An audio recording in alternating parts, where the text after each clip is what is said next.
Day 2 ng ating budget makeover, kaya eto na yung... Day 2 na ating budget makeover, kaya... Bakit ganun? Eh, 4 to.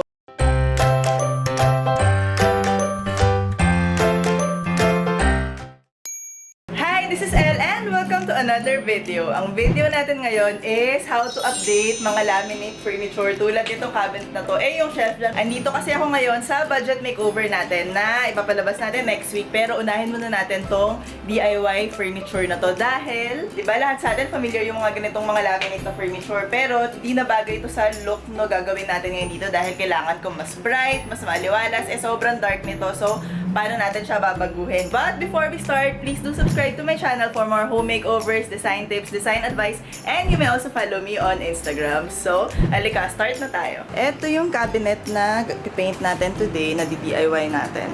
And tinanggalan nila yung handle kasi syempre kapag ka magpipaint kayo, kailangan tanggalin nyo yung mga hardware na ganyan. So gagawin natin yung front, tsaka yung sides, yung taas. Yung loob hindi na ha. And itong shelves din. Same sila ng material. Ito rin, gagawin din natin ngayon. So isa-start na natin tong pag-makeover ng mga cabinet natin. And kapag meron kayong laminate na furniture, ang sabi ni Kuya, ang aming pintor, ang unang-unang yung gagawin is isa-sand nyo muna siya. Like yung bongga. Kuha kayo ng sandpaper, tapos isand nyo siya kasi yung mga laminate makikinis, ganyan, di ba may mga ganun texture sila. Kapag hindi nyo yan sinand, mas hindi kakapit yung pintura and mas madali talaga siyang matatanggal.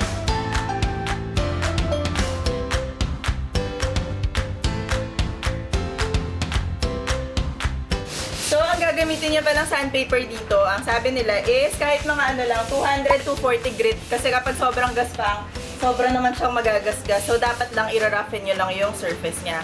And, after nyo mag-sand ng surface nung ipipaint nyo, ang unang kailangan nyo is primer. So, ang recommended nila kuya, para mas matibay, is epoxy primer. Tama? Bakit epoxy primer?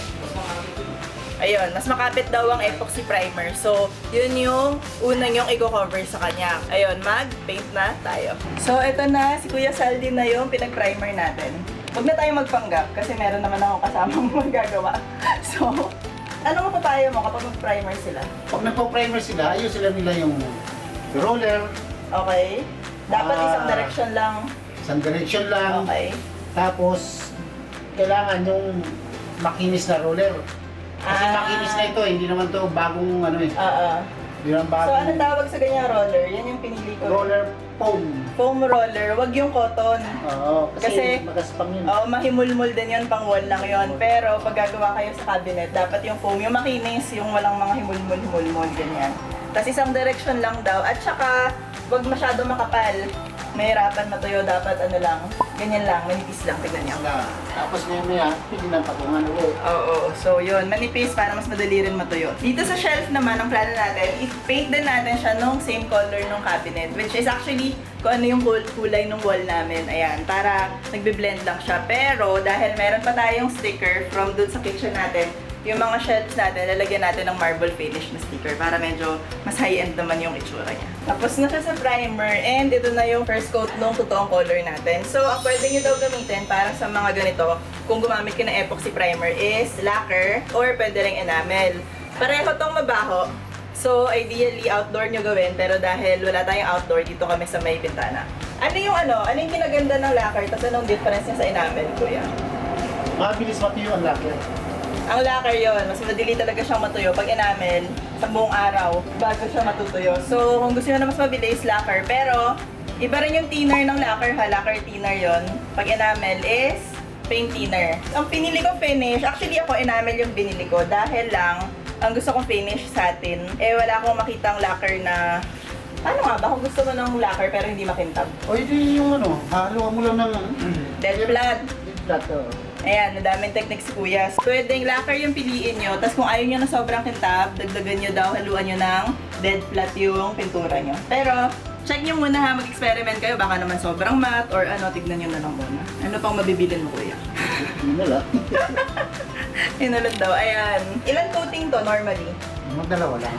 Mga dalawa pwede na. Anyway, ang plano ko dito, maliban sa i-paint to nung color lang ng wall natin. Kasi ilalagay ko to dun sa may living room. So, Ayoko na ng ang laki-laki niyang storbo sa mata, kaya gusto ko seamless lang itsura niya, nagbe-blend lang siya sa wall. Pero, para hindi naman sobrang plain, mas maganda siyang tignan, lalagyan namin to ng trimming na gold. So, abangan niyo yan. Day 2 ng budget makeover. So, ito na yung closet natin, and tignan mo yung color niya. Ano na siya, gray na siya. Pero dahil gusto ko ng mas may detail, hindi plain, papalagyan ko siya. Ito, pinalagyan ko na nitong trimming. Actually, ito lang siya. Ito ang mga kahoy na to. Anong tawag dito, Arnel? 1/2 by 2 by 8 to, no? Yes, Na kahoy. Usually, ginalagay ito sa gilid ng cabinet. Pero yun, ginagamit ko rin, pwede rin itong pang-design. So, nag-spray paint lang kami nito ng gold. Tapos, ilalagay namin dito paikot ng cabinet. So, ayun, pakita ko sa inyo. Pakita na natin. Gawin mo na. Pakita natin. So, i-measure nyo lang siya nung sukat nung sa cabinet nyo kung saan nyo siya gustong ilagay. So, ayan si Kuya Ben. Kala mo binapako nyo lang muna. Ano tawag dito? Ano lang to, no? Ayun, bakong bakya, tama. Yun. So, lagyan natin ng ganito. Tapos, even dito sa drawer, pinalagyan ko rin para maganda siya.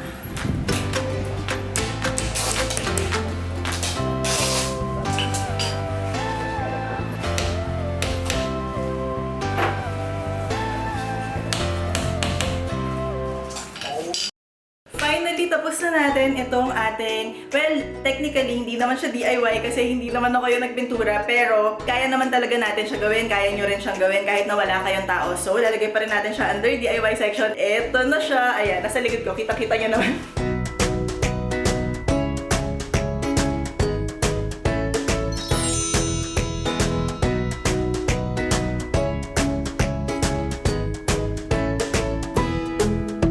Kung naalala niyo before, very dark brown lang siya, yung mga typical lang na cabinet. Kaya ang ginawa ko is, pinaint ko siya ng same color ng wall para hindi siya heavy tignan kasi maliit yung space, di ba? Para kahit na malaki siya, visually, di ba, ang luwag pa rin yung tignan. Tapos, dinagyan ko siya nitong trimming ng gold para merong special detail itong cabinet natin. Hindi siya sobrang plain lang, parang, ayan no, ang ganda, tignan niyo.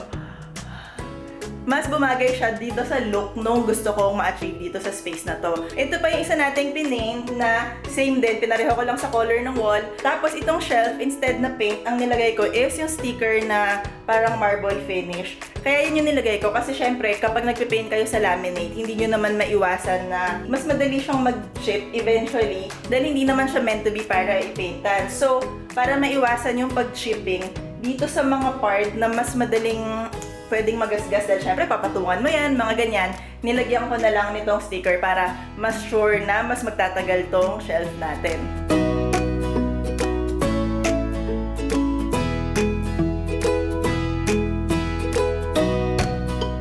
So, this is our project for today. Itong cabinet na to, itong closet na to. So, ulitin lang natin ang mga steps. Number 1 is sanding nyo ng bongga kahit na yung mga 200 grit lang na sandpaper para gumaspang siya at may kapitan yung pintura. Tapos number 2 is gumamit kayo ng epoxy primer. Flat lang yon para yun yung unang coat nyo, mas kakapit siya dito sa laminate. And then, step number 3 naman is yung main na pintura, kung ano yung gagamitin nyo, is either lacquer or enamel, ano yung mas preferred nyo. Tapos, after nun, pwede na kayo maglagay ng mga special detail kung gusto nyo, yung mga ganito. Actually, pwede rin inisip ko, kung hindi nyo kaya yung mag-cut ng ganito or gumawa ng yung ginamit namin na ganito na parang barateha. Ang gagamitin nyo is pwede na kayo maglagay ng washi tape. Di ba iba-ibang kulay yun? Feeling ko cute din yung for temporary lang na mga decor, ganyan. Pwede nyo gamitin yon. So, maraming option kung paano nyo pwedeng pagandahin ang mga typical na laminate na cabinet nyo. So, pag magpipaint kayo ng mga laminate, definitely hindi siya magiging super perfect kasi hindi naman meant to be painted yan eh. So, gawin nyo na lang yung best nyo para mas maganda yung finish na kalabasan nun. And ingatan nyo lang siya, huwag yung basta tama-tamaan ng something. Dahil mas sensitive yung ganito, baka mag-chip yung pintura, ganyan. Pero sa normal usage naman, kung may handle ka naman, bubuksan mong ganon, okay lang yun. Kayang-kaya nyo itong gawin. Abangan nyo next week yung reveal nitong budget makeover natin. Makikita nyo kung ano yung ginawa namin dito sa unit na to. And makikita nyo kung bakit ito yung design na pinili ko para dito. So, hopefully nagustuhan nyo tong project natin today. If you did, please like this video and do subscribe to my channel for more home makeovers, design tips, design advice, and you may also follow me on Instagram. Until next time, bye!